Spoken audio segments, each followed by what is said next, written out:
Hello folks, welcome to my channel where the reviews, tips and tricks and tutorials. Today we're going to talk about why I decided to sell the Ninja 5 for the Blackmagic Video Assist 5-inch 12G. So there are really some reasons, and the two reasons why you will decide to buy one or the other is especially for ProRes RAW or B-RAW. So I love B-RAW workflow more than ProRes RAW workflow because currently DaVinci Resolve doesn't support ProRes RAW, and I am a DaVinci Resolve editor. So let's start and talk about the first thing about the Ninja 5 that I hate the most, or I hated the most, and that is the fan. The fan is so loud. Unfortunately, I don't have anything to show you guys about the fan, unfortunately, but you can watch other reviews and everyone talks about the same thing.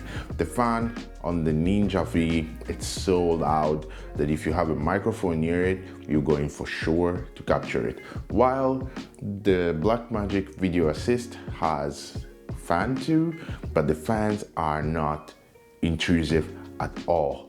They are so quiet. In fact, let me turn it on and make you listen to it.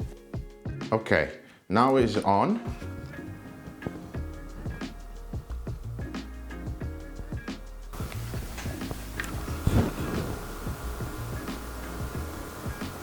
I can kind of hear it, but it's not intrusive at all. While if I had the Ninja V and I will make you listen to the fan, oh boy, you will hear it for sure.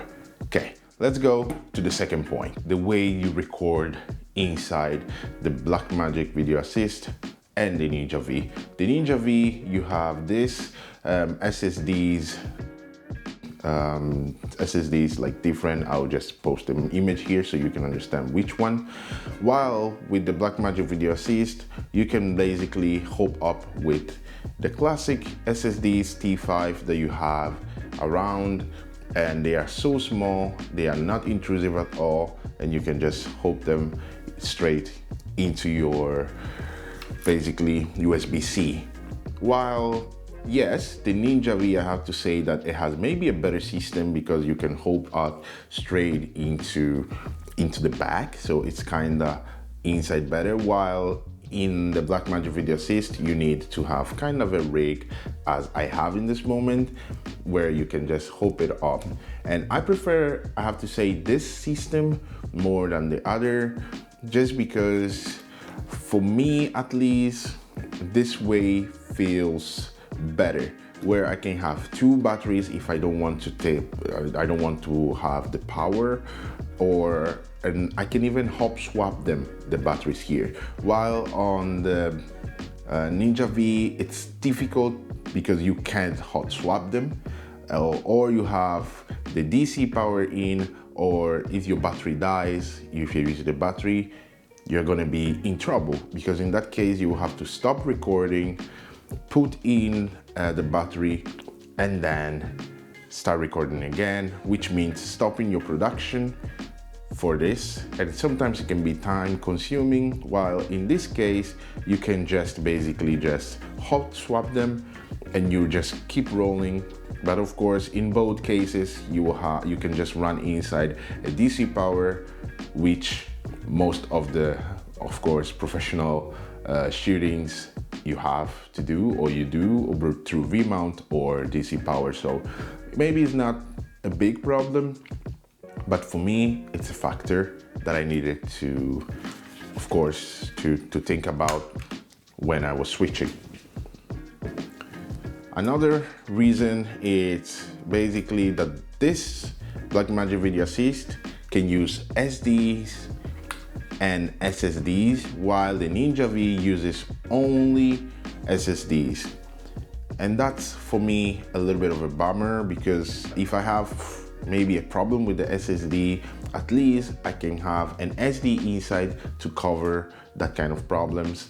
And I have used SD cards in the Blackmagic Video Assist to record up to a Blackmagic compression 8.1, which is the maximum I kind of use when I'm shooting, so it's not a big deal for me.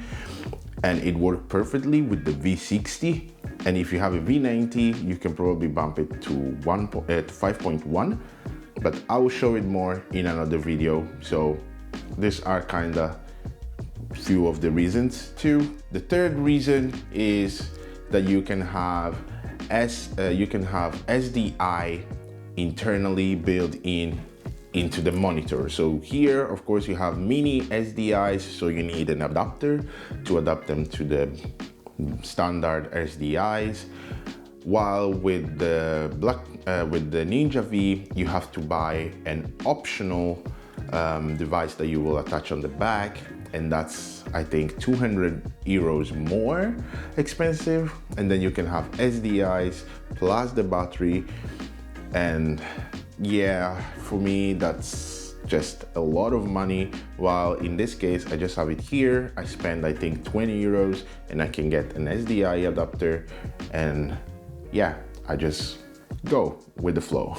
One big plus are the menu systems. So the Blackmagic Video Assist runs the best menu system in the industry, which is the Blackmagic basically menu system. So fantastic. While the Ninja V doesn't have at all a bad menu system, but sometimes to select things, you have to take a little bit of a time. While with the Blackmagic Video Assist, everything is kind of more simplistic, and you just, well, I don't need to explain much. We know Blackmagic menu system is the best, so I don't need to explain really a lot on this. One thing that it might be a small thing, but people don't realize, is the playback sound. Imagine that you are there with your client and you are playing back and they would like to listen to some sort of a sound. Well, the Blackmagic Video Assist has this little, where is it? I don't remember where is it, but yeah, in the front here, it has these little speakers where you can hear things from, basically while you're playing back. While with the Ninja V, you don't have it. If it's not coming from the camera, or if you don't put an earphone in it, you cannot hear nothing. So it's basically you're just looking at the image in silent, and sometimes it felt awkward. So this for me was a huge deal when I'm with clients, and especially because I do a lot of music videos and dance videos. So that's really important for the dancer to hear both, so that it's not silent. So, well, this is the reason why I decided to sell my Ninja V or Ninja 5 for the Blackmagic Video Assist. So if you'd like to know more about it, share a comment down below, because I think this is the perfect external video recorder that there is around for the Lumix system, especially because I'm a Blackmagic, as I said at the beginning, I'm a Blackmagic fan, and I edit primarily on DaVinci Resolve. So this is a perfect companion for me, but for you, maybe it might not be. So share your comment down below. And I'm gonna talk more and more about these new cameras, especially that are coming out, or they are already out. The S5 Mark II X and the S5 Mark II. I pre-ordered the S5 Mark II X because it suits my need, and with the Blackmagic Video Assist is a perfect companion because I can record again Blackmagic RAW from externally, and now I can record directly in the camera, well, through an SSD actually, so not directly in the camera, ProRes 2, and record all the other format and higher bit rates through an SSD. So better than that it can be. The only bad thing is that I have to wait a lot.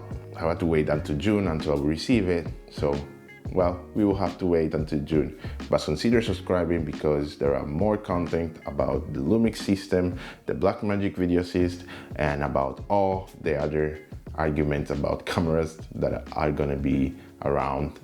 So thank you that you have been here listening to me blubbering. I'm gonna see you in the next one. Take good care of yourself.